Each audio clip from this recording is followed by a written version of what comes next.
नमस्कार साथियों। तो साथियों आप देख सकते हैं बहुत ही बड़ा आदेश जारी कर दिया है। विषय है समाज कल्याण विभाग द्वारा संचालित जयप्रकाश नारायण सर्वोदय विद्यालय में अंशकालीन रिक्त पदों के भरे जाने के संबंध में कृपया उपरोक्त विषय निर्देशालय पत्र क्रमांक जो दिया गया है दिनांक 6/3/2025 द्वारा जयप्रकाश नारायण सर्वोदय विद्यालय में अंशकालीन शिक्षकों को प्रति कालखंड में मानदेय के आधार पर रखे जाने का अनुरोध किया गया है।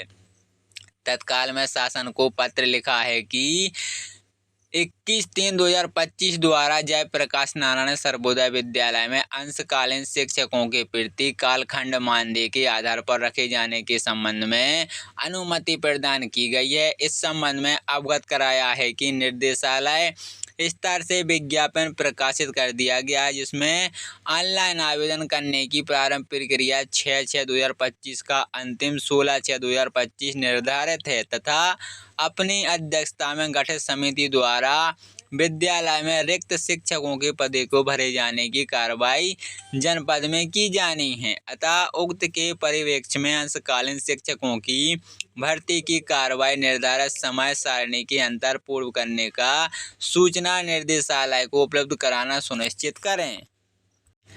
वहीं साथियों संबंधित अतिथि प्रवक्ता सहायक अध्यापक न्यूनतम आयु 21 वर्ष तथा अधिवक्ता आयु 60 वर्ष, सेवानिवृत्ति प्रवक्ता सहायक अध्यापकों हेतु 68 वर्ष के अधिक नहीं होनी चाहिए। चयन प्रक्रिया जो रहेगी, चयन सेवानिवृत्त अध्यापक जो राज्य सरकार के विद्यालय, केंद्रीय विद्यालय, नवोदय विद्यालय, यूपी बोर्ड जो अध्यापक कार्य किए हों उन्हें संबंधित विषय के लिए अतिथि प्रवक्ता सहायक अध्यापकों के रूप में रखा जा सकता है। ऐसे में रखे जाने वाले अध्यापक शारीरिक मानसिक रूप से अध्यापक कार्य करने में सक्षम हो तथा आवासीय विद्यालयों में कार्य करते हुए इच्छुक हों, वरीयता प्रदान की जाएगी। संबंधित अतिथि प्रवक्ता सहायक अध्यापक को आवश्यकता अनुसार निर्धारित समय अवधि के लिए ही रखा जाएगा।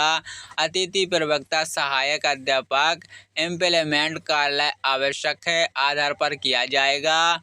प्रवक्ता सहायक अध्यापक विषयांगत मेन हेतु सकारात्मक हेतु मध्य से चयन किया जाएगा। अतिथि प्रवक्ता सहायक अध्यापकों के लिए निम्नानुसार चयन प्रक्रिया अपनाई जाएगी। जैसे राज्य स्तर पर 2 महत्वपूर्ण बहुप्रचलित समाचार पत्रों में इसके लिए विज्ञापन प्रकाशित किए जाएंगे।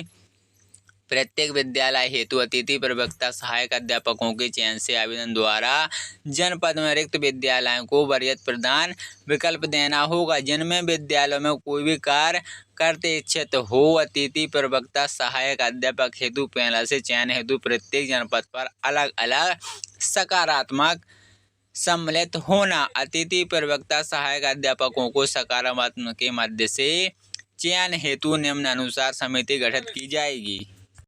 वहीं साथियों प्रतिवर्ष आधार पर दिया जाएगा पद विषयवार का अभ्यर्थियों के प्रत्येक के आधार पर मास्टर सूची बनाई जाएगी। सामान्य अंकों वाली स्थिति में अधिक आयु को प्राथमिकता प्रदान की जाएगी। अनुवाद हेतु अधिक 10 अंक अनुमत होने इसी मेरिट सूची के विषयांगत पदों के 3 गुना तक की संख्या में अभ्यर्थियों को सकारात्मक आमंत्रित किया जाएगा। अतिथि शिक्षकों को निर्माण कार्यों को स्पष्ट रूप से उल्लेख कर दिया है कि भविष्य में अपने कार्यालय के आधार पर निर्धारित धनराशि की अतिरिक्त अन्य सुविधा मांग करेंगे। इन्हीं सेवाओं को समाप्त करेंगे जिसके लिए उन्हें किसी प्रकार की क्षतिपूर्ण नहीं होगी। यदि अति कर्मचारियों की सेवाएं अनुयुक्त पाई जाती उन्हें 15 दिन पूर्व सूचित करते हुए कार्य हटाया जा सकता है। वहीं साथियों अतिथि प्रवक्ता सहायक अध्यापकों के अध्यापक कार्य हेतु घंटे नियमित प्रवक्ता सहायक अध्यापकों को निर्धारित परिगण के अनुसार होगा।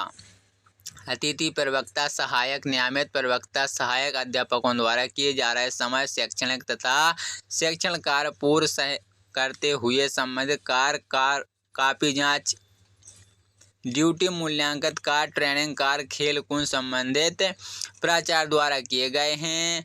वहीं साथियों इम्प्लीमेंट केवल शैक्षणिक सत्र 2025-26 हेतु मान्य रहेगा। वहीं साथियों जो मानदेय रहेगा वो अतिथि प्रवक्ता हेतु ₹320 प्रत्येक पीरियड, अतिथि अध्यापक हेतु 300 प्रत्येक पीरियड और भुगतान अनुदान होगा। अतिथि प्रवक्ता सहायक अध्यापकों को एक दिवस से अधिकतम 5 पीरियड दिया जा सकता है। अधिकतम मानदेय निम्नानुसार रहेगा। प्रवक्ता का रहेगा 35,000 और सहायक अध्यापक का रहेगा 30,000।